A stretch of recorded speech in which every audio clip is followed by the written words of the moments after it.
اب جو حضرات ملازم ہیں وہ ایک مسئلہ سن لے کہ ان کی بینک میں جو رقمیں جمع ہے اس کی دو صورتیں ہیں.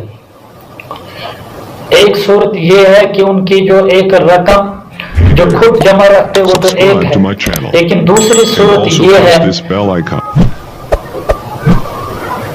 کہ ان کی تنخواہ میں کچھ رقم کاٹ کر بطور جی پی ایف جو سرکاری فنڈ سرکار کی طرف سے جو کاٹی جاتی ہے وہ ان کے بینک اکاؤنٹ میں جمع ہو جاتی ہے. اب اس کی بھی دو صورتیں ہیں. ایک وہ رقم جو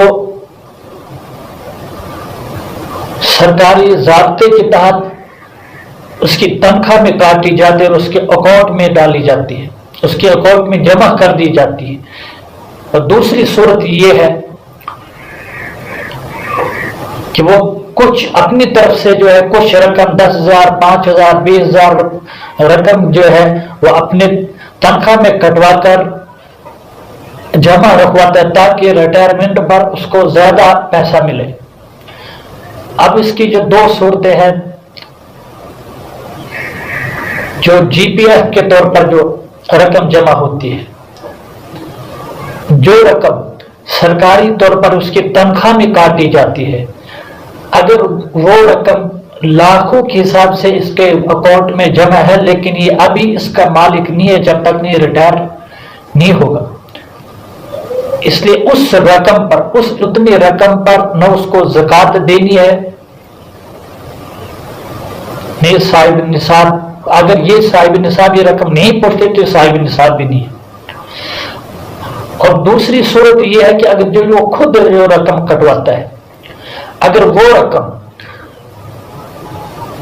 صاحب نصاب سے بڑھ کر یہ رقم چلی جاتی ہے، یہ اتنی رقم جمع ہو جاتی ہے کہ اس رقم پر زکوٰۃ پڑتی ہے تو اس کو زکوٰۃ دینی اس رقم کی بھی واجب ہے. باقی جو اس کا اپنا پیسہ جو بینک میں جمع ہے اس کی تو زکوٰۃ دینی ہے، لیکن جو دو صورتیں جو نکلتی ہے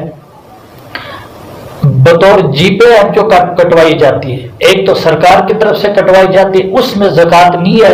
البتہ ریٹائرمنٹ کے بعد جب اس کے پاس یہ پیسہ آ جائے گا، جتنے لاکھ اس کے پاس یہ پیسہ آ جاتا ہے تو سال گزرنے کے بعد اس رقم کی یہ زکوٰۃ ادا کرے گا.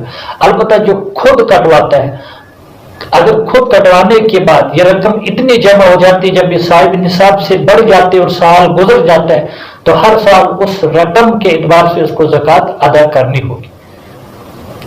لہذا ملازم حضرات کوشش کریں کہ بطور جی پی ایف جو رقم ان کو آتی ہے تو اس رقم کی بھی زکوٰۃ نکالا کریں.